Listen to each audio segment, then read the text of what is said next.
Donc, je suis Marc Souka de l'agence Savard Paysage. On est installé à Châlons-en-Champagne. On est à Péconcourt, au milieu de deux cités ouvrières.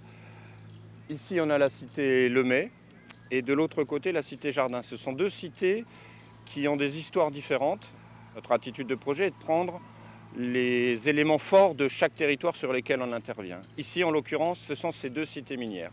Et entre ces deux cités minières, il y a ce grand espace central que l'on voit tout autour de nous, qui a longtemps été complètement nu. Donc il va permettre, au travers de ces aménagements, de relier les deux cités.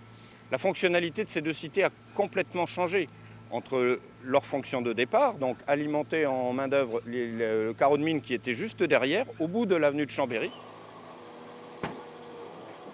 Il reste des gens qui vivent différemment et c'est pour eux qu'on intervient. On finit un petit peu la copie qui n'a pas été complètement aboutie lors de la création de ces cités. À partir du moment où ça a été classé patrimoine mondial de l'UNESCO, il y a 5 cités pilotes qui ont été choisies par la mission bassin minier, dont celle-ci. On nous fait souvent remarquer qu'on est la première cité à être en travaux, donc il y a un côté d'exemplarité.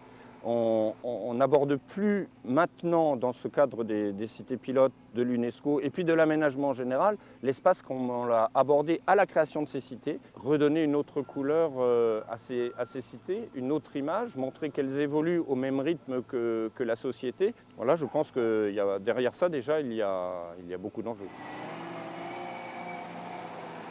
On sent un dynamisme et une prise en compte d'espaces qui n'étaient pas lieu de réflexion.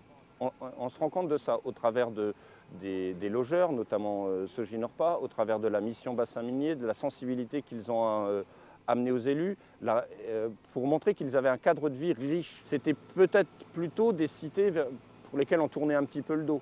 Et maintenant, on en fait un élément moteur de l'image de cette région. Je pense que ça, c'est vraiment important. Plutôt que leur tourner le dos, on rentre dedans et on leur sourit, on essaye de les améliorer. Je pense que ça, c'est vraiment riche comme démarche.